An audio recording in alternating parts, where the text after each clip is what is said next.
Hello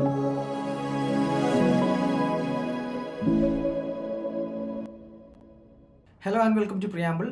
Degree level prelims എക്സാമിനേഷൻ്റെ stage 2 science and technology പോർഷൻസാണ് നമ്മൾ ഈ ഒരു വീഡിയോയിൽ ഡിസ്കസ് ചെയ്യുന്നത്. 5 ചോദ്യങ്ങളായിരുന്നു ഉണ്ടായിരുന്നത്.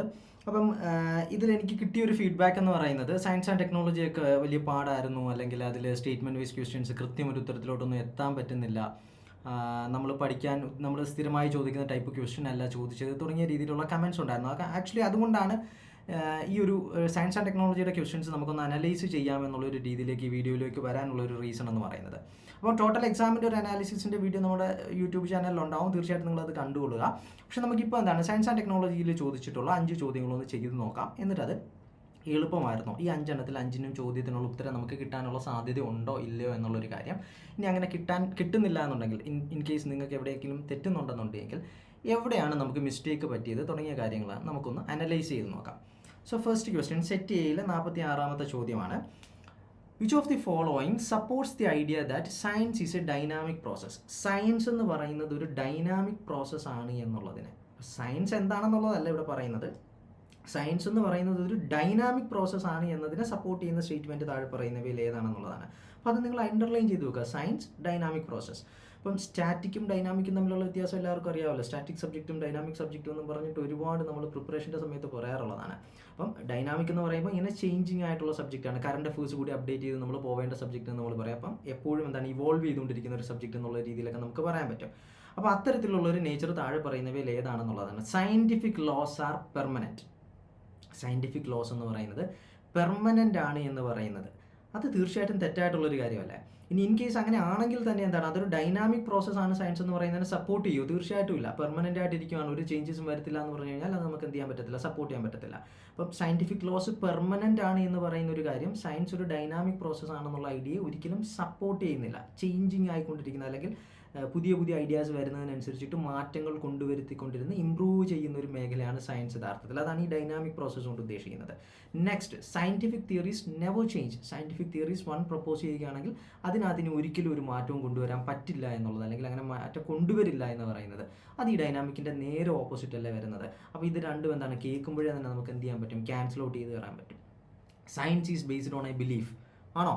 സയൻസ് ആക്ച്വലി എന്താണ് അതെന്ന് പറഞ്ഞു കഴിഞ്ഞാൽ പുതിയ പുതിയ കാര്യങ്ങൾ നമ്മൾ ഇങ്ങനെ പരീക്ഷണങ്ങളിലൂടെ അപ്ഡേറ്റ് ചെയ്ത് വരുന്നതിനെയാണ് നമ്മൾ സയൻറ്റിഫിക്, അതാണ് സയൻസിൻ്റെ അടിസ്ഥാനം എന്ന് പറയുന്നത്. അപ്പോൾ ഒരു ബിലീഫിനെ ബേസ് ചെയ്തുകൊണ്ടാണെങ്കിൽ എന്താണ്, ഇങ്ങനെയാണ് സയൻസ്. അപ്പം പിന്നെ എന്താണ്, അതിൽ മാറ്റമൊന്നും വരില്ല. നിങ്ങളിപ്പം ബിലീഫ് സിസ്റ്റം എന്ന് പറഞ്ഞു കഴിഞ്ഞാൽ എന്താണ്, നമുക്ക് മതാചാരങ്ങളുമായിട്ട് എടുത്തു വെക്കാൻ പറ്റും. അത് ചേഞ്ച് ചെയ്യാൻ എന്തൊരു പാടാണ്, അത് വളരെ സ്റ്റാറ്റിക് അല്ലേ. അപ്പോൾ ഒരു ബിലീഫ് സിസ്റ്റത്തെ ബേസ് ചെയ്തുകൊണ്ടുള്ള സെറ്റപ്പ് എന്ന് പറഞ്ഞു കഴിഞ്ഞാൽ എന്താണ്, അത് വിശ്വാസമാണ്, അതിനെ മാറ്റാൻ നമുക്ക് പറ്റില്ല എന്നുള്ളതാണ്. അപ്പോൾ ഡൈനാമിക്കിൻ്റെ എൻ്റർ ഓപ്പോസിറ്റ് കാര്യമാണ് ഇവിടെ പറയുന്നത്. അപ്പോൾ science is based on belief എന്ന് പറഞ്ഞു കഴിഞ്ഞാൽ അതും ഈ ഡൈനാമിക് പ്രോസസ്സിനെ ഒപ്പോസ് ചെയ്യുന്ന കാര്യമാണ്. ഇനി നിങ്ങൾക്ക് 4ാമത്തെ ഓപ്ഷൻ ശരിയാണെന്ന് എഴുതിക്കോളാം, അത്രേ ഉള്ളൂ. ഇനി നമുക്കത് എന്താണെന്ന് നോക്കാം. New discoveries can modify existing explanation. പുതിയ ഡിസ്കവറീസ് കണ്ടു കഴിഞ്ഞാൽ നമ്മൾ ഇപ്പം നിലവിലുള്ള എക്സ്പ്ലനേഷനെ മോഡിഫൈ ചെയ്യുന്നു. അതാണ് എന്തെന്ന് പറയുന്നത്, ഒരു ഡൈനാമിക് ആയിട്ടുള്ളൊരു കാര്യത്തിൻ്റെ എക്സാമ്പിൾ എന്ന് പറയുന്നത്. So that is the answer. Option D is the correct answer. അപ്പോൾ ആ ഒരു ഐഡിയ കിട്ടിയല്ലോ നിങ്ങൾക്ക് എങ്ങനെയാണ് അതിനെ ചിന്തിച്ച് കൊണ്ടുവരേണ്ടതെന്നുള്ളത്. ഇവിടെ പറഞ്ഞിട്ടുള്ളത് സയൻസിൻ്റെ ഡെഫിനിഷൻ അല്ല, സയൻസ് ഒരു ഡൈനാമിക് പ്രോസസ് ആണ് എന്നതിൻ്റെ താഴെ പറയുന്നവയിൽ ഏത് ഐഡിയ ആണ് സപ്പോർട്ട് ചെയ്യുന്നത് എന്നുള്ളതാണ്. So option D, that's A correct answer. Next, which of the following statement is or are correct about National Science Technology Innovation Observatory proposed under the Science Technology Innovation Policy 2020? ഇത് സിലബസിൽ കൃത്യമായി പറഞ്ഞിട്ടുള്ളൊരു ഭാഗമാണ് innovation പോളിസീസിനെ പറ്റിയിട്ട്. അപ്പോൾ അത് വായിച്ചിട്ട് അതിൻ്റെ പോയിന്റ്സ് എല്ലാം ഇങ്ങനെ ഓരോന്നായിട്ട് നമുക്ക് കാണാതൊന്നും പഠിച്ചു വെക്കാനൊന്നും പറ്റത്തില്ല. കുറേയധികം കാര്യങ്ങൾ ഈ പോളിസിക്കകത്ത് ഡിസ്കസ് ചെയ്യുന്നുണ്ടാവും. പക്ഷേ നമ്മൾ എന്താണ്, ഒരു ജനറൽ റീഡിങ് എപ്പോഴും ഉണ്ടായിരിക്കണം. അപ്പോൾ ഇവിടെ ഈ ചോദ്യം എന്ന് പറയുമ്പോൾ നമുക്ക് എന്താണ് ഈ innovation science technology innovation policy എന്നതുകൊണ്ട് ഉദ്ദേശിക്കുന്നത് എന്നുള്ള ഒരു ജനറൽ ഐഡിയ, അതിനെ ബേസ് ചെയ്തുകൊണ്ടും പിന്നെ ഈ national science technology innovation observatory എന്ന് പറയുന്ന ഒരു ഐഡിയ അറ്റ്ലീസ്റ്റ് ആദ്യമായിട്ട് കേൾക്കുന്നവരാണെങ്കിൽ പോലും, നമ്മൾ ഈ ചോദ്യം കണ്ടപ്പോഴാണ് ആദ്യമായിട്ട് കേൾക്കുന്നതെങ്കിൽ പോലും അതിനെ പറ്റിയിട്ട് എന്തോ ഒരു ഓർഗനൈസേഷൻ പോലെയാണ് അത് വർക്ക് ചെയ്യുന്നത്. ആൻഡ് ഇറ്റ്സ് ഒബ്സർവേറ്ററി എന്ന് പറയുന്ന ഒരു പേരും അതിനകത്ത് വരുന്നുണ്ട്. അപ്പോൾ അങ്ങനെ വരികയാണെന്നുണ്ടെങ്കിൽ എന്തായിരിക്കാം അതിൻ്റെ ശരി ഉത്തരം എന്നുള്ളതാണ്. അപ്പം നമുക്ക് ഇതാദ്യമായിട്ടായിരിക്കും ഒരുപക്ഷെ നിങ്ങളിൽ പലരും, ഏതാണ്ട് നല്ലൊരു ശതമാനം ആളുകളും കേട്ടിട്ടുണ്ടാവുക, ഈ പോളിസിയെ പറ്റിയിട്ടൊക്കെ പലരും കേട്ടിട്ടുണ്ടാവും. അപ്പം നമുക്ക് ആ സ്റ്റേറ്റ്മെൻറ്റുകളൊന്ന് വായിച്ചു നോക്കാം. ആ സ്റ്റേറ്റ്മെൻറ്റുകൾ വായിച്ചു നോക്കുമ്പോൾ അതിൽ 3 സ്റ്റേറ്റ്മെൻറ്റ് ഉണ്ടെന്നുള്ളൊരു കാര്യം മനസ്സിലായല്ലോ. ആ 3 സ്റ്റേറ്റ്മെൻറ്റുകളിലേക്ക് നമുക്ക് കടന്നു ചെല്ലാം.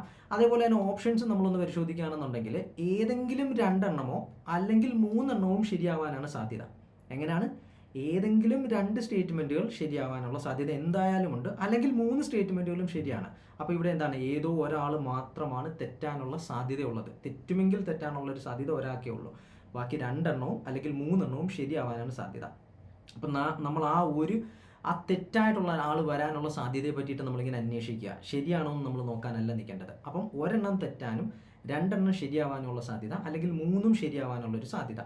അങ്ങനെയാണെന്നുണ്ടെങ്കിൽ ഈ 3 സ്റ്റേറ്റ്മെൻറ്റുകളും പരസ്പരം എന്ത് ചെയ്യണം? മാച്ച് ചെയ്യണം. ഒന്നൊന്നിനെ സാധൂകരിക്കുന്ന രീതിയിൽ, അതായത് ഒന്നിനെ എന്ത് ചെയ്യുക? മറ്റേത് സപ്പോർട്ട് ചെയ്യുന്ന തരത്തിലുള്ള സ്റ്റേറ്റ്മെൻറ്റുകളായിരിക്കണം ഒന്നെങ്കിൽ ഈ 3 എണ്ണവും അല്ലെങ്കിൽ ഏതെങ്കിലും 2 എണ്ണവും. അപ്പോൾ ഈ ഐഡിയാസൊക്കെ നമ്മുടെ മനസ്സിലുണ്ടായിരിക്കണം. ഇങ്ങനെയാണ് നമ്മൾ സ്റ്റേറ്റ്മെൻറ്റ് വൈസ് ക്വസ്റ്റ്യനെ അപ്രോച്ച് ചെയ്യുന്നത്. അപ്പോൾ നമുക്കിപ്പോൾ ഒരു ഐഡിയ കിട്ടി, ഏതോ ഒരെണ്ണം തെറ്റാനുള്ള സാധ്യത അല്ലെങ്കിൽ 3ഉം ശരിയാവാനുള്ള ഒരു സാധ്യത. ഇനി നമുക്ക് ഓരോന്നായിട്ടൊന്ന് വായിച്ചു നോക്കാം. നമ്മുടെ ബുദ്ധിക്കും ലോജിക്കിനും നിരക്കാത്ത എന്തെങ്കിലും കാര്യം പറയുന്നുണ്ടോ ഇല്ലയോ എന്ന് നമുക്കൊന്ന് അന്വേഷിക്കാം. So it will act as a central repository of science, technology, innovation related data. Science, technology, innovation related ഡേറ്റയുടെ ഒരു റിപ്പോസിറ്ററി, ഒരു കളക്ഷനായിട്ടായിരിക്കും, അല്ലെങ്കിൽ ഒരു സെൻട്രൽ കളക്ഷൻ യൂണിറ്റ്, അല്ലെങ്കിൽ ഒരു റിപ്പോസിറ്ററി, ഒരു റിസർവായിട്ടായിരിക്കും എന്ത് ചെയ്യുന്നത്? ഈ പറയുന്ന STI ഒബ്സർവേറ്ററി ആക്ട് ചെയ്യുന്നത് എന്നുള്ളതാണ്. അപ്പോൾ ഇതുവരെ നിങ്ങൾ നാഷണൽ STI ഒബ്സർവേറ്ററിയെ പറ്റിയിട്ട് കേട്ടിട്ടില്ല. ആദ്യമായിട്ടൊരു സെൻറ്റൻസ് വായിച്ചു, it is matching with it. അത് കുഴപ്പമില്ല. സയൻസ് ആൻഡ് ടെക്നോളജിയിൽ ഒരുപാട് കാര്യങ്ങൾ നടക്കുന്നുണ്ട്. അപ്പോൾ അതുമായി ബന്ധപ്പെട്ടുകൊണ്ട് അബണ്ടൻറ്റ് ഓഫ് ഡേറ്റ ഡെവലപ്മെൻറ്റ് ഉണ്ടാവും. അപ്പോൾ ആ ഡേറ്റയൊക്കെ സ്റ്റോർ ചെയ്ത് നിൽക്കുന്ന ഒരു സെൻട്രൽ റിപ്പോസിറ്ററി ആയിരിക്കും. അപ്പം ഓക്കെ, ശരിയാവാനുള്ള സാധ്യതയുണ്ട്. അപ്പോൾ ഇത്രയും കേട്ടപ്പോൾ തന്നെ നമുക്കറിയാം, ഇങ്ങനെ ഒരു റിപ്പോസിറ്ററി ഉണ്ടെങ്കിൽ നാളെ പല ആവശ്യങ്ങൾക്കും ഈ ഡേറ്റ ആക്സസ് ചെയ്യുകയും മോഡിഫൈ ചെയ്യുകയും ഒക്കെ ചെയ്യാൻ പറ്റും. അതിന് വേണ്ടിയിട്ട് എല്ലാം കൂടെ കളക്ട് ചെയ്ത് വെക്കുന്ന ഒരു ഏരിയ ആയിട്ട് കൊള്ളാം, നല്ലൊരു ഐഡിയ ആണെന്നുള്ളൊരു നമുക്കൊരു തോട്ട് വരും. അപ്പോൾ ഇതെന്താണ്? നമ്മളുടെ ലോജിക്കൽ തിങ്കിങ്, അല്ലെങ്കിൽ ഇത് ശരിയാവാനുള്ള സാധ്യതയാണുള്ളത്. ഇതിനകത്ത് എന്താണ്? വലിയ രീതിയിലുള്ള കോൺട്രഡിക്റ്റിംഗ് ആയിട്ടുള്ള കാര്യങ്ങളൊന്നും പറയുന്നില്ല. സയൻസ്, ടെക്നോളജി, ഇന്നൊവേഷനും ഒക്കെ ആയിട്ട് ബന്ധപ്പെട്ടിട്ടുള്ളൊരു കാര്യമാണ്. നമ്മളിതിനെ ശരിയായിട്ട് വരാനുള്ള സാധ്യതയായിട്ട് കൽപ്പിക്കുന്നു. Next, it will support evidence based policy making. അപ്പോൾ നമുക്ക് ഈ കിട്ടിയിട്ടുള്ള ഡേറ്റ അതിനെ പ്രോസസ്സ് ചെയ്യുകയും അതിൻ്റെ അടിസ്ഥാനത്തിൽ നമുക്ക് എന്ത് ചെയ്യാൻ പറ്റും? കുറേ ഒബ്സർവേഷൻസ് കൊണ്ടുവരാൻ പറ്റുകയും അതിൻ്റെ അടിസ്ഥാനത്തിൽ നമുക്ക് എന്ത് ചെയ്യാൻ പറ്റും? പോളിസി മേക്കിങ്ങിലേക്ക് പോകാൻ പറ്റും, അല്ലെങ്കിൽ പ്രീവിയസ് എക്സ്പീരിയൻസസ് ഇതൊക്കെയാണ് സൂചിപ്പിക്കുന്നത്. അപ്പോൾ ഇങ്ങനെയൊക്കെ തുടങ്ങിയിട്ടുള്ള എവിഡൻസ് ബേസ്ഡ് ആയിട്ടുള്ള, ബ്ലൈൻഡ് ആയിട്ടുള്ള ബിലീഫിൻ്റെ പുറത്തോ അല്ലെങ്കിൽ നമ്മുടെ ഒരു ഒരു വിഷൻ്റെ പുറത്തോ ഒക്കെ ആയിട്ടല്ലാതെ നമുക്ക് എന്ത് ചെയ്യാൻ പറ്റും? ഒരു എവിഡൻസ് ബേസ്ഡ് ആയിക്കൊണ്ട്, ഒരു ഉദാഹരണങ്ങളുടെ അല്ലെങ്കിൽ മുൻപുണ്ടായിരുന്നതിൻ്റെ ചില എവിഡൻസ് ബേസ്ഡ് ആയിട്ടുള്ള പോളിസി മേക്കിങ്ങിലേക്ക്, ഡിസിഷൻ മേക്കിങ്ങിലേക്ക് ഈ ഡേറ്റ സഹായിക്കുമെന്നാണ് പറയുന്നത്. അല്ലെങ്കിൽ ഈ ഒരു റിപ്പോസിറ്ററി ആയിട്ട് ആക്ട് ചെയ്യുന്ന ഈ STI ഒബ്സർവേറ്ററി സഹായിക്കുമെന്നാണ് പറയുന്നത്. അപ്പോൾ മുമ്പേ ഇതൊരു കളക്ഷൻ ഓഫ് ഡേറ്റ ആണെന്ന് പറയുന്നു, പിന്നെ അത് ഉപയോഗിച്ചുകൊണ്ട് ചെയ്യാൻ പറ്റുന്ന ഒരു കാര്യത്തെ പറ്റിയിട്ട് പറയുന്നു. അപ്പോൾ രണ്ടും തമ്മിൽ എന്ത് ചെയ്യുന്നുണ്ട്? മാച്ച് ചെയ്യുന്നുണ്ട് എന്നുള്ളൊരു കാര്യം നമുക്ക് കിട്ടി. അപ്പോൾ അങ്ങനെയാണെന്നുണ്ടെങ്കിൽ 1 and 2 ശരിയാണെന്നുള്ളൊരു കാര്യം നമുക്ക് ഉറപ്പിക്കാം. ഇനി 3rd സ്റ്റേറ്റ്മെൻറ്റ് ശരിയാണെങ്കിൽ എന്നുള്ളൊരു രീതിയിൽ നമുക്ക് ഓപ്ഷൻസിലേക്ക് പോകാം. It will function as A funding agency four scientific research. ഇത് നമ്മളുടെ ഈ പറയുന്ന ഒബ്സർവേറ്ററിയും ഡേറ്റ കളക്ട് ചെയ്ത് വെക്കുന്ന ഒരു റിപ്പോസിറ്ററിയും അതിൻ്റെ ഫംഗ്ഷൻ്റെ ഭാഗമാണോ സയൻറ്റിഫിക് റിസർച്ചിന് വേണ്ട ഇനോർമസ് ഫണ്ടിങ് പ്രൊവൈഡ് ചെയ്യുന്ന ഒരു സ്ഥാപനമാവുക എന്ന് പറയുന്നത്? അതിന് ഓഫ് കോഴ്സ് എന്താണ്? ഒന്ന്, സയൻറ്റിഫിക് റിസർച്ചിൻ്റെ ഫണ്ടിങ് എന്ന് പറയുന്നത് നമ്മളുടെ കയ്യിലൊന്നും നിൽക്കുന്ന കാര്യങ്ങളല്ല. അതിന് അതിൻ്റേതായിട്ടുള്ള ഓർഗനൈസേഷനിലും അതിൻ്റേതായിട്ടുള്ള രീതിയിലുള്ള സ്ട്രോങ്ങർ ആയിട്ടുള്ള ഫൗണ്ടേഷനും ഒക്കെ അടക്കമുള്ള ഒരു സെറ്റപ്പ് വേണ്ടി വരും. അപ്പോൾ അത് ഈ മുൻപ് പറഞ്ഞ 2 നമ്മളുടെ ഫംഗ്ഷനുമായിട്ട് ചേർന്ന് നിൽക്കുന്നില്ല. സയൻസ് ഒബ്സർവേഷൻ അല്ലെങ്കിൽ അതിൻ്റെ ആ ഒരു സയൻറ്റിഫിക് റിസർച്ചുമായിട്ട് ചേർന്ന് നിൽക്കുന്നില്ല ഫണ്ടിങ് എന്ന് പറയുന്നത്. അപ്പോൾ ആക്ച്വലി എന്താണ്? ഇതുമായിട്ട് മാച്ച് ചെയ്യാത്തൊരു സ്റ്റേറ്റ്മെൻ്റ് ആയിട്ട് നമുക്ക് ഐഡൻറ്റിഫൈ ചെയ്യാൻ പറ്റും. So which makes this statement wrong. ഈ സ്റ്റേറ്റ്മെൻറ്റ് റോങ് ആകുന്നു. നാഷണൽ STI എന്ന് പറയുന്നത് എന്താണ്? STI ഒബ്സർവേറ്ററി എന്ന് പറയുന്നത് എന്താണ്? ആ ഒബ്സർവേറ്ററി എന്നുള്ള പേര് തന്നെ എന്താണ്? ഇതിനുമായിട്ട് മാച്ച് ചെയ്യാത്തൊരു കാര്യമാണ്, ഇതിൻ്റെ ഫംഗ്ഷനുമായിട്ട് മാച്ച് ചെയ്യാത്തൊരു കാര്യമാണ്. സോ ഓഫ് കോഴ്സ് നമുക്ക് എന്ത് പറയാൻ പറ്റും? 1ഉം 2ഉമാണ് ശരി എന്നുള്ളൊരു കൺക്ലൂഷനിലേക്ക് നമുക്ക് എത്താൻ പറ്റും. അപ്പം നിങ്ങൾ ഈ ഒരു ടോപ്പിക്കിനെ പറ്റിയിട്ട് എന്ത് ചെയ്യുന്നില്ല? മനസ്സിലാക്കുകയോ വായിക്കുകയോ പഠിക്കുകയോ ഒന്നും ചെയ്തില്ലെങ്കിൽ പോലും നിങ്ങൾക്ക് എന്താണ്? പോളിസികൾ ഉണ്ടെന്നുള്ളൊരു കാര്യത്തെ പറ്റിയിട്ട് അറിയാം. സയൻസും അതിൻ്റെ ഒരു വർക്കിംഗ് എങ്ങനെയാണെന്നുള്ള കാര്യത്തെ പറ്റിയിട്ടും അറിയാമെങ്കിൽ ഈ ടോപ്പിക്ക് തന്നെ സയൻസ് ആൻഡ് ടെക്നോളജിയാണ്. അപ്പോൾ ഇത് നിങ്ങൾ അറിഞ്ഞിരിക്കേണ്ട ഒരു കാര്യമാണ്, ബേസിക് ഐഡിയ എന്ന് പറയുന്നത്. അത് വെച്ചുകൊണ്ട് നമുക്ക് ഈ ചോദ്യത്തിനെ അപ്രോച്ച് ചെയ്യാമായിരുന്നതേ ഉള്ളൂ. Seems like A bit of difficult question, but എന്താണ്? നമ്മളൊന്ന് നന്നായിട്ടൊന്ന് വായിച്ചിരുന്നെന്നുണ്ടെങ്കിൽ നമുക്ക് ചെയ്ത് പരിചയമുണ്ടായിരുന്നു. മറ്റ് ചോദ്യങ്ങളുമൊക്കെ ഇതേപോലെ പരിചയമില്ലാത്ത ചോദ്യങ്ങൾ, ആദ്യമായി കേൾക്കുന്ന ചോദ്യങ്ങളൊക്കെ ഇങ്ങനെ ഡിഡക്റ്റ് ചെയ്തെടുക്കാൻ പറ്റുന്ന ഒരു മുൻ എക്സ്പീരിയൻസ് ഉണ്ടായിരുന്നുണ്ടെങ്കിൽ നമുക്ക് ഈസി ആയിട്ട് ചെയ്യാൻ പറ്റുന്ന ഒരു സ്റ്റേറ്റ്മെൻറ്റ് വൈസ് ക്വസ്റ്റ്യൻ ആയിരുന്നു. കാരണം സ്റ്റേറ്റ്മെൻറ്റ്സ് ഒന്നും അത്ര കോംപ്ലിക്കേറ്റഡ് ഒന്നും അല്ല, ബേസിക് ഐഡിയയുമായിട്ട് ചേർന്ന് നിൽക്കുന്ന കാര്യങ്ങളാണ്. Next, which of the following statement is or are correct related to the resource deficit in India. ഇന്ത്യയുടെ റിസോഴ്സ് ഡെഫിസിറ്റുമായി ബന്ധപ്പെട്ടുകൊണ്ട് താഴെ പറയുന്നവയിൽ ശരിയായിട്ടുള്ള സ്റ്റേറ്റ്മെൻറ്റ് ഏതാണെന്നാണ് ചോദിച്ചിട്ടുള്ളത്.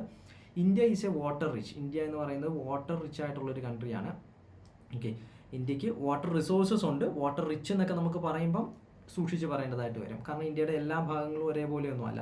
ബട്ട് വാട്ടർ സെക്യൂർ എന്നും കൂടി പറഞ്ഞിട്ടുണ്ട്. വാട്ടർ റിച്ച് ആണ്, അതേപോലെ തന്നെ എന്താണ് വാട്ടർ സെക്യൂർഡ് കൂടിയിട്ടാണ് എന്നുള്ളത്. അത് ഇന്ത്യയിൽ ജീവിക്കുന്ന ഏതൊരാൾക്കും അറിയാവുന്ന കാര്യമാണ്. വെള്ളത്തിൻ്റെ ബുദ്ധിമുട്ടും വെള്ളം എന്താണ് നമ്മൾ അത്രത്തോളം സെക്യൂർഡ് ആയിട്ടുള്ള ഒരു റിസോഴ്സ് അല്ല നമുക്കുള്ളത് എന്നുള്ളതും പൊല്യൂഷൻ അടക്കമുള്ള കാര്യങ്ങൾ അത് ലോകരാജ്യങ്ങളെല്ലാം നേരിടുന്ന ഒരു പ്രശ്നമാണ്. അപ്പോൾ ഇന്ത്യ മാത്രമായിട്ട് വാട്ടർ റിച്ച് ആയിട്ടുള്ള ഒരു രാജ്യമൊന്നും അല്ല. സോ ഈ സ്റ്റേറ്റ്മെൻറ്റ് എന്താണ് പ്ലെയിൻലി നമുക്ക് ഇത് സ്ക്രൂട്ടനൈസ് ചെയ്തൊന്നും നിങ്ങൾ ആലോചിക്കാൻ നിൽക്കേണ്ട. വാട്ടർ റിച്ച് ആണോ, ഇനി കഴിഞ്ഞ വർഷത്തെ റിപ്പോർട്ട് എന്തോ പറഞ്ഞത് വാട്ടർ സെക്യൂർഡ് ആണോ, ചിലപ്പോൾ നമ്മളിനി നല്ല രീതിയിൽ ചെയ്തിട്ടുണ്ടാവുമോ, നമുക്ക് ഹിമാലയ പർവ്വത നിരകളുണ്ട്, നമുക്ക് മൺസൂൺ ഉണ്ട്, അപ്പോൾ നമ്മൾ വാട്ടർ സെക്യൂർഡ് ആണ്, അങ്ങനെയല്ല. നമുക്ക് തന്നെ അറിയാം വാട്ടർ സ്കേഴ്സിറ്റി ഇഷ്യൂസ് ഒക്കെ നമ്മൾ കേട്ടിട്ടുള്ളതാണ്. പിന്നെ മോഡേൺ ഡേയിൽ നമ്മൾ നേരിടുന്ന ഏറ്റവും വലിയ പ്രശ്നങ്ങളിലൊന്നാണ് വാട്ടർ സ്കേഴ്സിറ്റി എന്ന് പറയുന്നത്. അപ്പോൾ അത് വെച്ചുകൊണ്ട് തന്നെ നമുക്ക് എന്ത് ചെയ്യാൻ പറ്റും, ഇത് തെറ്റാവാനുള്ള സാധ്യതയാണെന്ന് ബ്ലൈൻഡ്ലി തന്നെ നമുക്ക് ഊഹിക്കാവുന്നതേ ഉള്ളൂ. Then uneven spatial and seasonal distribution of rainfall contributes to water scarcity. അപ്പോൾ ഇനി നിങ്ങൾ മറ്റ് ചോദ്യങ്ങളിലേക്ക് മറ്റ് ഓപ്ഷൻസിലേക്ക് പോകുന്നതിന് മുമ്പ് തന്നെ നിങ്ങൾ താഴെ തന്നിട്ടുള്ള മറ്റ് സ്റ്റേറ്റ്മെൻറ്റുകളിലേക്ക് പോകുന്നതിന് മുമ്പ് താഴെ തന്നിട്ടുള്ള ഓപ്ഷൻ ഒന്ന് നോക്കിക്കേ. ഇതിൽ ഏതെങ്കിലും ഒരെണ്ണം തെറ്റാനുള്ള സാധ്യതയാണുള്ളത്. അപ്പോൾ ആ ഒരെണ്ണം നമുക്ക് കിട്ടിക്കഴിഞ്ഞു. അപ്പോൾ പിന്നെ സെക്കൻഡ് ആൻഡ് തേർഡ് സ്റ്റേറ്റ്മെൻറ്റ് വെച്ചിട്ട് നമുക്ക് എന്ത് ചെയ്യാൻ പറ്റും, ഓപ്ഷൻ ബി ആണ് കറക്റ്റ് എന്ന് പറയാൻ പറ്റും, ബാക്കിയുള്ളത് വായിക്കാതെ തന്നെ. പക്ഷേ നമുക്ക് എന്താണ് സെക്കൻഡ് സ്റ്റേറ്റ്മെൻറ്റും തേർഡ് സ്റ്റേറ്റ്മെൻറ്റും ശരിയാണോ തെറ്റാണോ എന്നുള്ള കാര്യം ഒന്ന് പെട്ടെന്നൊന്ന് വായിച്ച് നോക്കാം. So uneven spatial and seasonal distribution of rainfall ഇന്ത്യയുടെ വാട്ടർ സ്കേഴ്സിറ്റിക്ക് കോൺട്രിബ്യൂട്ട് ചെയ്യുന്നുണ്ട്. അതാണ് അതിൻ്റെ പ്രൈമറി റീസൺ എന്നോ അത് മാത്രമാണ് റീസൺ എന്നോ എന്നൊന്നുമല്ല പറഞ്ഞിട്ടുള്ളത്. അതിനും കാരണമാവുന്നുണ്ട്, മറ്റ് കാരണങ്ങളോടൊപ്പം ഇതുമുണ്ട് എന്നുള്ളതാണ്. അപ്പോൾ uneven spatial and seasonal distribution. അപ്പോൾ നമ്മൾ മൺസൂണൊക്കെ പഠിക്കുന്ന സമയത്ത് നമുക്കറിയാൻ പറ്റും എന്താണ് മൺസൂൺ എന്ന് പറഞ്ഞു കഴിഞ്ഞാൽ സീസണലും സ്പേഷ്യലും വേരിയേഷൻ ഉണ്ടെന്നുള്ളത്. അല്ലെങ്കിൽ ഇന്ത്യയുടെ റെയിൻഫോൾ എന്ന് പറയുന്നത് സീസണലും സ്പേഷ്യൽ വേരിയേഷൻ ഉണ്ടെന്നുള്ളത്. അപ്പോൾ മൺസൂൺ കുറച്ച് മാസങ്ങളിൽ ഉണ്ടാകുന്ന മഴയാണ്, അതിനുശേഷം നമുക്ക് ഡ്രൈ ആയിട്ടുള്ളൊരു സമയം ഉണ്ടാവാറുണ്ട്, സമ്മർ സീസൺ ഉണ്ട്. ദെൻ സ്പേഷ്യൽ ഡിസ്ട്രിബ്യൂഷൻ എന്ന് പറയുമ്പോൾ നല്ല മഴ ലഭിക്കുന്ന കേരളത്തിലെ പ്രദേശങ്ങൾ പോലെ അല്ലെങ്കിൽ നോർത്ത് ഈസ്റ്റേൺ സ്റ്റേറ്റ്സ് പോലെയുള്ള സ്ഥലങ്ങളുണ്ട്, വെസ്റ്റേൺ ഗട്ട്സിൻ്റെ സ്ഥലങ്ങളുണ്ട്. അപ്പോൾ നമുക്കറിയാം അവിടെ എത്രത്തോളം റെയിൻഫോൾ കിട്ടുന്നുണ്ടെന്ന്. എന്നാൽ ഇന്ത്യയുടെ ഉൾപ്രദേശങ്ങളിലേക്ക് പോകുമ്പോൾ റെയിൻഫോൾ കിട്ടുന്നില്ല. അപ്പോൾ സ്പേഷ്യൽ ഡിസ്ട്രിബ്യൂഷൻ അൺഈവൻ ആണ്, സീസണൽ ഡിസ്ട്രിബ്യൂഷൻ അൺഈവൻ ആണ്. Contributes to water scarcity of course ശരി തന്നെയാണ്. അപ്പോൾ അതിനകത്ത് കൂടുതൽ സ്ക്രൂട്ടനൈസ് ഒന്നും ചെയ്ത് അധികം സമയം കളയാനൊന്നും നിൽക്കേണ്ട കാര്യമില്ല. Then over extraction of ground water has worsened India's water deficit. India water deficit ആണ്, അതൊന്നും കൂടെ വഷളാക്കിയത് എന്താണ് ഈ ഗ്രൗണ്ട് വാട്ടർ എക്സ്ട്രാക്ഷൻ കൂടുതലായത് കാരണത്താലായിരുന്നു. ഓവർ എക്സ്ട്രാക്ഷൻ ആണ് എന്നുള്ളതാണ്. അപ്പോൾ അതും നമ്മളുടെ രാജ്യവുമായിട്ട് ബന്ധപ്പെട്ടുകൊണ്ടുള്ള കാര്യമാണ്. നിങ്ങൾ എക്കണോമിക്സിലെങ്കിലും പഠിച്ചിട്ടുള്ളതായിരിക്കും നമ്മളുടെ എന്താണ് പറയുന്നത് ഗ്രീൻ റെവല്യൂഷൻ വന്നതിന് ശേഷം ഉണ്ടായിട്ടുള്ള ഈ ഗ്രൗണ്ട് വാട്ടർ അനാവശ്യമായിട്ട് ഒരുപാട് പമ്പ് ചെയ്തിട്ട് അങ്ങനെ നമ്മൾ എന്ത് ചെയ്യുന്നുണ്ടാവും, ഈ റെവല്യൂഷൻ്റെ ഭാഗമായിട്ട് വെള്ളം ഉപയോഗിച്ചതിൻ്റെ കാരണത്താലായിട്ട് ഉണ്ടായിട്ടുള്ള നമ്മുടെ വാട്ടർ ടേബിളൊക്കെ കുറഞ്ഞതും അതുമായി ബന്ധപ്പെട്ടുകൊണ്ടുള്ള പൊല്യൂഷൻ ഇഷ്യൂസും മറ്റു കാര്യങ്ങളൊക്കെ. പിന്നെ നമ്മൾ കൊണ്ടുവന്ന പദ്ധതികളൊക്കെ നമുക്കറിയാം, പെർ ഡ്രോപ്പ് മോർ ക്രോപ്പ് അങ്ങനെയൊക്കെ തുടങ്ങിയിട്ടുള്ള ഓരോ കാര്യങ്ങളും ഒന്നും ഞാനിവിടെ ഡിസ്കസ് ചെയ്യുന്നില്ല. കേൾക്കുമ്പോൾ തന്നെ മനസ്സിലാവും എന്താണ് over extraction of ground water ഇന്ത്യയുടെ വാട്ടർ ഡെഫിസിറ്റിനെ മോശമാക്കി എന്നുള്ളതിനെ. അത് നമുക്ക് എന്താണ് ശരിയായിട്ട് നമുക്ക് പറയാൻ പറ്റുന്ന ഒരു സ്റ്റേറ്റ്മെൻ്റ് ആണ്. So option B is the correct answer. Next 49th India's National Green Hydrogen Mission aims to. ഈ ചോദ്യം നിങ്ങൾ കണ്ടപ്പോഴും പെട്ടെന്ന് ഒരു പക്ഷേ എന്താണ് ഈ ഗ്രീൻ ഹൈഡ്രജൻ മിഷനെ പറ്റിയിട്ടൊന്നും ഞാൻ വായിച്ചിട്ടില്ലല്ലോ, അതിൻ്റെ എയിം എന്താണെന്ന് കൃത്യമായിട്ട് ഞാൻ കാണാതെ പഠിച്ചിട്ടില്ലല്ലോ എന്നൊന്നും വിചാരിക്കരുത്. ഇതൊരു പ്യുവർ PSC ഫാക്ച്വൽ ഓറിയൻറ്റഡ് ആയിട്ടുള്ള ഒരു പഠനം മാത്രമായിട്ട് നിങ്ങൾ ഈ ഡിഗ്രി ലെവൽ എക്സാമുകൾ പഠിക്കരുത്. അവിടെയാണ് ഈ പ്രശ്നം വരുന്നത്. അപ്പോൾ നിങ്ങൾ എന്ത് ചെയ്യുക, ഒരു കാര്യം കാണുമ്പോൾ അത് ഓവറോൾ അത് എന്താണ് എന്നുള്ളതിനെ പറ്റിയിട്ട് ഞാൻ എപ്പോഴും ക്ലാസ്സുകളിൽ പറയാറുള്ളതാണ്. സിലബസിൽ ഒരു ഹെഡിങ് തന്നു കഴിഞ്ഞാൽ നിങ്ങളുടെ കൂട്ടുകാരനോട് ആരോടും ആയിക്കൊള്ളട്ടെ, അതിൽ ഒരുപാട് കാര്യങ്ങൾ അടങ്ങിയിട്ടുണ്ടാവും, ഫാക്ച്വലായിട്ടുള്ള ഒരുപാട് കാര്യങ്ങളുണ്ടാവും. അത് പഠിച്ചെടുക്കുന്നതിനൊക്കെ സമയം ഉണ്ടാവും. അത്രയും സമയം എടുക്കും, നമ്മൾ വീണ്ടും ഓർത്തോർത്ത് വെക്കുന്നതിനൊക്കെ സമയം എടുക്കും. പക്ഷേ നമ്മൾ സിലബസിൽ ഒരു ഹെഡിങ് കാണുമ്പോൾ ഇതിനകത്ത് എന്തൊക്കെയാണ് പഠിക്കാനുള്ളത്, അല്ലെങ്കിൽ ഇതിനകത്ത് നമ്മൾ ഇന്ന കാര്യങ്ങൾ ഇന്ന രീതിയിൽ ഇങ്ങനെയൊക്കെയാണ് മനസ്സിലാക്കി വെക്കേണ്ടത് എന്നൊക്കെയുള്ള കാര്യങ്ങളിൽ നമുക്കൊരാൾക്ക് പറഞ്ഞു കൊടുക്കാൻ പറ്റുന്ന രീതിയിലെങ്കിലും നമ്മൾ ആ സിലബസിനെ മനസ്സിലാക്കി വെച്ചിരിക്കണം. അതിനുശേഷം നമ്മളത് കൊണ്ടുവന്ന വർഷം ഏത് മിനിസ്ട്രിയുടെ അണ്ടറിൽ, അതിൻ്റെ എയിം ഏതൊക്കെയാണ്, അതിൻ്റെ അണ്ടറിൽ വരുന്ന പ്രോജക്റ്റ് ഏതൊക്കെയാണ് എന്നൊക്കെയുള്ളത് കാണാതെ പഠിക്കുക.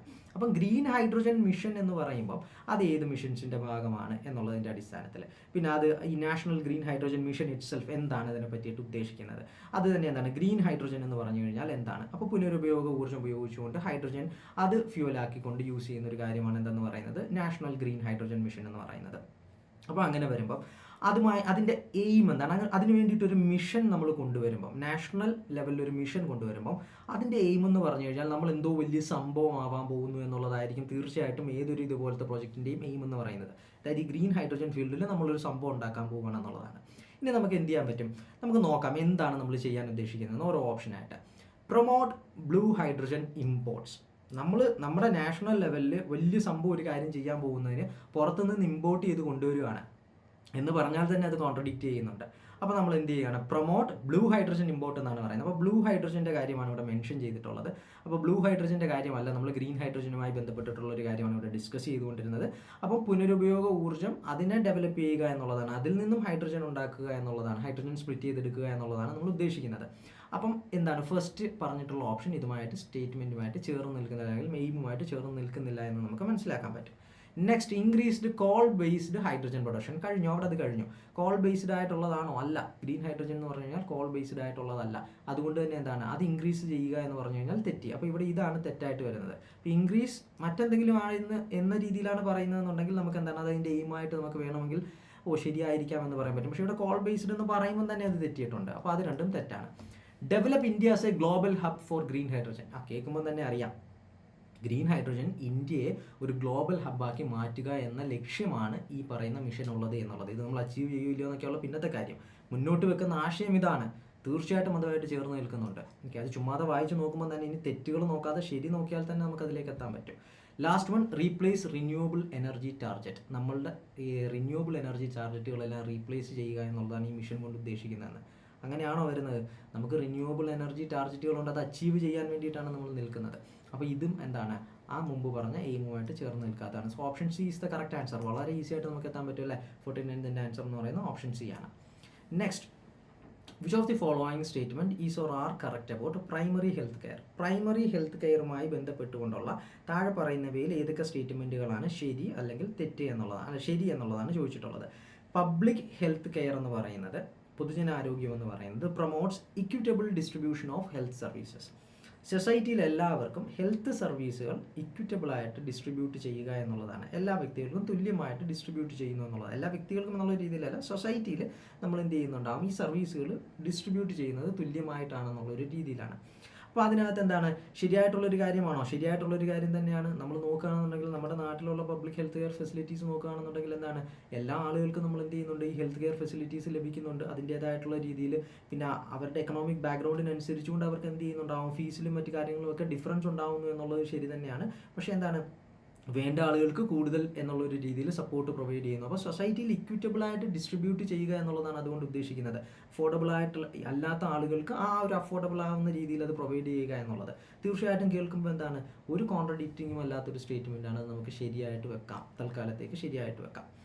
ദെൻ അപ്പം only 1 ശരിയാവാനുള്ളൊരു സാധ്യതയുണ്ട്. ഈ ഓപ്ഷൻ തെറ്റാവും. 2 and 3 എന്ന് മാത്രം വരുന്ന 1 ശരിയാവാനുള്ള സാധ്യത, 1 and 3 ശരിയാവാം, അല്ലെങ്കിൽ 3 ശരിയാവാം എന്നുള്ളതാണ്. അപ്പോൾ സെക്കൻഡ് സ്റ്റേറ്റ്മെൻറ്റ് എന്താണ്, തെറ്റാണ് എന്നുള്ളൊരു കാര്യം നമുക്ക് ഇതിനകത്ത് നിന്നും മനസ്സിലാക്കാം. തെറ്റാണെന്ന് മനസ്സിലാക്കാൻ പറ്റത്തില്ല, option all of the above കിടപ്പുണ്ട് അല്ലേ? ഓക്കെ. അപ്പോൾ നമുക്ക് ഫസ്റ്റ് സ്റ്റേറ്റ്മെൻറ്റ് ശരിയായതുകൊണ്ട് തന്നെ ഈ ഓപ്ഷൻ സി ക്യാൻസൽ ഔട്ട് ചെയ്യാൻ പറ്റും. ഇതല്ലാതെ ബാക്കി 3 ആവാം. ഇനി സെക്കൻഡ് സ്റ്റേറ്റ്മെൻറ്റ് ഒന്ന് നോക്കാം. Public health depends on specialised hospital care. Public health എന്ന് പറയുന്നത് സ്പെഷ്യലൈസ്ഡ് ഹോസ്പിറ്റൽ കെയറിനെ ഡിപ്പെൻഡ് ചെയ്തുകൊണ്ടാണ് ഇരിക്കുന്നത് എന്നുള്ളതാണ്. അങ്ങനെയാണോ? പ്രൈമറി ഹെൽത്ത് ഫെസിലിറ്റീസാണ് നമ്മൾ പ്രൊവൈഡ് ചെയ്യുന്നത്. അതാണ് എന്തെന്ന് പറയുന്നത്, പൊതുജനാരോഗ്യത്തിലേക്ക് പോകുന്നത്. അപ്പം പബ്ലിക് ഹെൽത്ത് എന്ന് പറയുന്നത് സ്പെഷ്യലൈസ്ഡ് കെയർ പ്രൊവൈഡ് ചെയ്യുക എന്നുള്ളതല്ല, പ്രൈമറി ഹെൽത്ത് കെയർ ഫെസിലിറ്റീസ് അതുമായിട്ടാണ്. ആ ചോദ്യം തന്നെ ചോദിച്ചിട്ടുള്ളത് എന്താണ്, ഈ പ്രൈമറി ഹെൽത്ത് കെയറുമായിട്ട് റിലേറ്റ് ചെയ്യുന്ന കാര്യമാണ് ചോദിച്ചിട്ടുള്ളത്. അപ്പോൾ സ്പെഷ്യലൈസ്ഡ് ആയിട്ടുള്ള ട്രീറ്റ്മെൻറ്റ് അല്ല വരുന്നത്, സ്പെഷ്യലൈസ്ഡ് ഹോസ്പിറ്റൽ കെയർ അല്ല വരുന്നത്. അപ്പോൾ അതെന്താണ്, കേൾക്കുമ്പോൾ തന്നെ മനസ്സിലാക്കാൻ പറ്റും അത് തെറ്റാണ് എന്നുള്ളത്. അപ്പോൾ അവിടെ നിന്ന് നമുക്ക് എന്താണ്, ഇതും ഇല്ല എന്ന് മനസ്സിലാവും. അപ്പോൾ 1 അല്ലെങ്കിൽ 1, 3 ആവാനാണ് സാധ്യത. Community participation is a key principle of public health care. പൊതുജനാരോഗ്യത്തിൻ്റെ പ്രധാനപ്പെട്ട ഒരു ഐഡിയ എന്ന് പറയുന്നത് എന്താണ്, തത്വം എന്ന് പറയുന്നത് കമ്മ്യൂണിറ്റി പാർട്ടിസിപ്പേഷൻ എന്നുള്ളതാണ്. തീർച്ചയായിട്ടും ശരിയല്ലേ, നമ്മുടെ നാട്ടിൽ സംഭവിക്കുന്ന ഒട്ടുമിക്ക രോഗങ്ങളും നമ്മൾ അതിന് വേണ്ടിയിട്ട് എന്ത് ചെയ്യുന്നു, നമ്മളൊരു കമ്മ്യൂണിറ്റി എന്നുള്ളൊരു രീതിയിലാണ് നമ്മൾ ഹെൽത്ത് അറ്റൈൻ ചെയ്യുന്നത്. അല്ലെങ്കിൽ ഇപ്പോൾ വാക്സിനേഷൻ പ്രൊവൈഡ് ചെയ്യുന്ന കാര്യമാണെന്നുണ്ടെങ്കിലും എല്ലാ കാര്യങ്ങളും എടുക്കുമ്പോഴും എന്താണ്, ഇപ്പോൾ നിങ്ങൾ COVID-19 ഒരു കാര്യം തന്നെ എടുക്കുകയാണെന്നുണ്ടെങ്കിൽ പോലും നമ്മൾ എന്താണ്, ഒരു കമ്മ്യൂണിറ്റി എന്നുള്ളൊരു രീതിയിലാണ് നമ്മൾ അതിനകത്ത് വന്നത്. കാരണം ഒരാളെ അല്ലെങ്കിൽ കുറച്ച് ആളുകളെ മാത്രം ടാർഗറ്റ് ചെയ്തുകൊണ്ട് നമുക്ക് നടക്കില്ല. അതേപോലെ തന്നെ ഇനി നമ്മളുടെ ഈ ഫംഗ്ഷൻസ് എടുക്കുന്ന നോക്കാം, ഇപ്പോൾ ആശാ വർക്കേഴ്സും മറ്റു കാര്യങ്ങളും എടുക്കുകയാണെന്നുണ്ടെങ്കിൽ എന്താണ്, നമ്മളിപ്പം ഗവൺമെൻറ് ഫെസിലിറ്റി പ്രൊവൈഡ് ചെയ്യുന്നു, താല്പര്യമുള്ളവർക്ക് വരിക എന്നുള്ളൊരു രീതിയല്ലല്ലോ, എല്ലാവരിലേക്കും അതിലേക്ക് എത്തിക്കുക, കമ്മ്യൂണിറ്റി ഹോൾ പാർട്ടിസിപ്പേഷൻ അതിലേക്ക് കൊണ്ടുവരിക തുടങ്ങിയ കാര്യങ്ങളാണ് അതിനകത്ത് വരുന്നത്. അപ്പോൾ തീർച്ചയായിട്ടും എന്താണ്, അതിൻ്റെ വർക്കിംഗ് നമുക്ക് കേരളത്തിലുള്ളവർക്ക് അതിൻ്റെ കൃത്യമായിട്ടുള്ള വർക്കിംഗ് അറിയാൻ പറ്റും. അപ്പോൾ കേൾക്കുമ്പോൾ തന്നെ എന്താണ്, ഇറ്റ് ഈസ് വെരി ക്ലിയർ, അത് ശരിയാണെന്നുള്ളത് നമുക്ക് എന്താണ്, കേൾക്കുമ്പോൾ തന്നെ നമുക്ക് മനസ്സിലാക്കാവുന്ന ഒരു കാര്യമാണ്. സോ ഓപ്ഷൻ 1 and 3 രണ്ടും കറക്റ്റാണ്. സോ അതുകൊണ്ട് എന്താണ്, option B is the correct answer. B ആണ് കറക്റ്റ് ആൻസർ എന്ന് പറയുന്നത്. അപ്പോൾ നമ്മൾ നോക്കിയപ്പോൾ മനസ്സിലായ ഒരു കാര്യം എന്ന് പറയുന്നത് എന്താണ്, ഒരുപാട് അങ്ങ് കൺഫ്യൂസ് ചെയ്യത്തക്ക രീതിയിലുള്ള സ്റ്റേറ്റ്മെൻറ്റുകളൊന്നും തന്നെ അല്ലായിരുന്നു, സിംഗിൾ ലൈനിലുള്ള സ്റ്റേറ്റ്മെൻറ്റുകളായിരുന്നു. അത് തന്നെ എന്താണ്, നമ്മളൊരു സിമ്പിൾ ലോജിക്കിൽ അപ്ലൈ ചെയ്താൽ തന്നെ എന്താണ് ശരി ഉത്തരത്തിലേക്ക് നമുക്ക് എത്താൻ പറ്റുന്ന ടൈപ്പ് ഓഫ് ക്വസ്റ്റ്യൻസ് തന്നെയായിരുന്നു ഉണ്ടായിരുന്നത്. പക്ഷേ സാധാരണ PSC എക്സാമിന് നമ്മൾ എക്സ്പെക്ട് ചെയ്യുന്നത് പോലെ ISROയിൽ നിന്നൊരു ചോദ്യം, ചെയർമാൻ്റെ പേര് അല്ലെങ്കിൽ മുമ്പ് നമ്മൾ വിക്ഷേപിച്ചിട്ടുള്ള കാര്യം, പോയിട്ടുള്ള വ്യക്തികളുടെ പേര്, ഇങ്ങനെ തുടങ്ങിയിട്ടുള്ള ചോദ്യങ്ങളോ അല്ലെങ്കിൽ ഏതെങ്കിലും സയൻറ്റിസ്റ്റ് അവർ അച്ചീവ്മെൻറ്റോ അങ്ങനെ തുടങ്ങിയിട്ടുള്ള ചോദ്യങ്ങളോ ഒന്നും ആയിരുന്നില്ല ചോദിച്ചത്. പിന്നെ എൻവയോൺമെൻറ്റ് റിലേറ്റഡ് ആയിട്ടുള്ള അതിനകത്ത് നിന്നുള്ള കണ്ടൻറ്റും ചിലപ്പം ചോദിക്കാറുണ്ടായിരുന്നു. അപ്പോൾ അതിൽ നിന്ന് വ്യത്യസ്തമായിട്ടുള്ളൊരു ചോദ്യം ചോദിച്ചു. പെട്ടെന്ന് ഈ ചോദ്യം കണ്ടപ്പം പാനിക്കായിട്ട് ചെയ്യാൻ പറ്റാത്തൊരവസ്ഥ ഉണ്ടാകും. അതിനപ്പുറത്തേക്ക് അത് നമ്മളുടെ പ്രിപ്പറേഷൻ്റെ കുഴപ്പമാണ്. ഞാൻ എപ്പോഴും പറയാറുണ്ട്, ഡിഗ്രി ലെവൽ എക്സാമിനേഷന് നിങ്ങൾ കുറച്ചും കൂടി എന്ത് ചെയ്യുക, ഒരു അപ്പർ ലെവലിൽ കൺസിഡർ ചെയ്യുക. പ്യുവർ ഫാക്റ്റുകൾ മാത്രം പഠിച്ചുകൊണ്ട് പോയാൽ ഡിഗ്രി ലെവൽ എക്സാമുകൾക്ക് നമുക്ക് ക്രാക്ക് ചെയ്യാൻ പറ്റില്ല. നമ്മളുടെ ആ ഒരു തോട്ട് പ്രോസസ്സ് കൂടി ഒന്ന് ഡിഫറൻ്റ് ആക്കുക. ഇപ്പോൾ എല്ലാവരും ചോദിക്കുമല്ലോ UPSC പഠിക്കുന്നത് പോലെ UPSC ക്വസ്റ്റ്യൻസ് ആയി, അങ്ങനെയൊന്നുമില്ല. UPSC ലെവലിലോട്ടൊന്നും പോയിട്ടില്ല. UPSC ആ ക്വസ്റ്റ്യൻസ് എങ്ങനെ നമ്മൾ ചെയ്തെടുക്കുന്നോ അതുപോലെ ചിന്തിക്കുക എന്ന് മാത്രമാണ്. അത് നമ്മൾ ആദ്യമായിട്ട് കാണുന്ന കുറേ കാര്യങ്ങൾ, കുറേ ചോദ്യങ്ങളുണ്ടാവും അവിടെ. എപ്പോഴും റിപ്പീറ്റഡും PYQം ബേസ് ചെയ്തുകൊണ്ടുള്ള ചോദ്യങ്ങൾ മാത്രമല്ല ഉണ്ടാവുന്നത്. അപ്പോൾ പുതുതായിട്ടൊരു ചോദ്യം കണ്ടു കഴിഞ്ഞാൽ നമുക്കുള്ള അറിവ് വെച്ചുകൊണ്ട് ആ ചോദ്യത്തെ ഒന്ന് നേരിടുക, ആ ഓപ്ഷൻസ് ഒന്ന് വായിച്ച് നോക്കുക, ഒന്ന് സമാധാനത്തോടു കൂടിയിട്ടൊന്ന് വായിച്ച് നോക്കുക. പക്ഷേ ഇത്രയും ചെയ്യണമെന്നുണ്ടെങ്കിൽ നമ്മുടെ പഠിക്കുന്ന റിസോഴ്സുകൾ, നിങ്ങൾ എവിടെ നിന്നാണോ പഠിച്ചിട്ടുള്ളത് ആ റിസോഴ്സുകൾ നന്നായിരിക്കണം, ആ ക്ലാസ്സുകളുടെ ക്വാളിറ്റീസ് നന്നായിരിക്കണം. അതേപോലെ തന്നെ മെറ്റീരിയൽസ്, വായിക്കുന്ന മെറ്റീരിയൽസ് കുറച്ചും കൂടെ നല്ല രീതിയിൽ നമുക്ക് കൂടുതൽ കാര്യങ്ങൾ മനസ്സിലാക്കാൻ പറ്റുന്ന രീതിയിൽ കുറച്ചും കൂടി ഒന്ന് മനസ്സിലാക്കി പഠിക്കുക. പിന്നെ അതിലേക്ക് ഫാക്ച്വൽ ആയിട്ടുള്ള കാര്യങ്ങൾ കൂടിയിട്ടൊന്ന് ആഡ് ചെയ്യുക. അതേപോലെ ടെസ്റ്റ് സീരീസുകൾ കൂടുതലായിട്ട് എടുക്കുക. അപ്പോൾ അവിടെ നിങ്ങൾക്ക് എന്ത് ചെയ്യാൻ പറ്റും, ഇത്തരത്തിലുള്ള ടെസ്റ്റുകളും മറ്റും കാണാൻ സാധിക്കും. അപ്പോൾ അങ്ങനെ നമുക്കൊരു പ്രിപ്പറേഷൻ ഉണ്ടായിരുന്നുണ്ടെങ്കിൽ വളരെ സിമ്പിൾ, ഈ സയൻസ് ആൻഡ് ടെക്നോളജി ടോപ്പിക്ക് പഠിക്കാതെ പോയിട്ടുള്ള ഒരാൾ കോൺഫിഡൻ്റ് ആയിട്ട് ഇത് അറ്റൻഡ് ചെയ്തിട്ട് 5 മാർക്ക് വാങ്ങിക്കാൻ പറ്റുന്ന ടൈപ്പ് ഓഫ് ക്വസ്റ്റ്യൻസ് തന്നെയായിരുന്നു. അതുകൊണ്ട് ഇത് ഡിഫിക്കൽട്ട് ആയിരുന്നോ എന്ന് ചോദിച്ചു കഴിഞ്ഞാൽ ഞാൻ ഒരിക്കലും പറയില്ല ഡിഫിക്കൽട്ട് ആയിരുന്നു എന്നുള്ളത്. നമ്മളത് പഠിക്കേണ്ടതുപോലെ പഠിച്ചിട്ടുണ്ടായിരുന്നുണ്ടെങ്കിൽ 5 മാർക്കും ഈസിലി സ്കോർ ചെയ്യാൻ പറ്റുന്നതായിരുന്നു. ഓക്കെ, അപ്പോൾ നിങ്ങൾ എന്ത് ചെയ്യുക, ഇപ്പോൾ നിങ്ങൾക്ക് ഇതൊരു ബുദ്ധിമുട്ടായിട്ട് ഫീൽ ചെയ്തിട്ടുണ്ടെന്നുണ്ടെങ്കിൽ നിങ്ങൾ മെയിൻസ് എക്സാമിനേഷനിലേക്ക് വരുമ്പം അറ്റ്ലീസ്റ്റ് ഇത്തരത്തിലുള്ള ചോദ്യങ്ങൾ ഉണ്ടായിരിക്കുമെന്നുള്ളൊരു പ്രതീക്ഷ കൊണ്ടുവരിക. അപ്പോൾ അവിടെ അങ്ങനെ നിങ്ങൾ കൊണ്ടുവന്നില്ല എന്നുണ്ടെങ്കിൽ ആ രീതിയിൽ പ്രിപ്പയർ ചെയ്തിട്ട് വരുന്ന കാൻഡിഡേറ്റ്സിന് നല്ല രീതിയിൽ ഈസിലി മാർക്ക് സ്കോർ ചെയ്യാൻ പറ്റുന്ന, ഒട്ടും സമയം പാഴാക്കാതെ ഈസിലി മാർക്ക് സ്കോർ ചെയ്യാൻ പറ്റുന്ന ടൈപ്പ് ഓഫ് ക്വസ്റ്റ്യൻസ് ആയിരിക്കും ഇതെന്ന് പറയുന്നത്. അപ്പോൾ അവരോട് കോമ്പീറ്റ് ചെയ്യുന്നതിൽ നമ്മൾ പിന്നിലോട്ടായി പോകും. സോ നമ്മുടെ പഠനം കുറച്ചുകൂടി ഒന്ന് ഇമ്പ്രൂവ് ചെയ്യുക, കുറച്ചും കൂടി എന്ത് ചെയ്യുക, നന്നായിട്ട് കാര്യങ്ങൾ മനസ്സിലാക്കി സിലബസിൻ്റെ എല്ലാ ഭാഗങ്ങളും നമ്മൾ മനസ്സിലാക്കി കൂടി പഠിക്കാൻ ശ്രമിക്കുക. Okay, thank you all, thank you very much.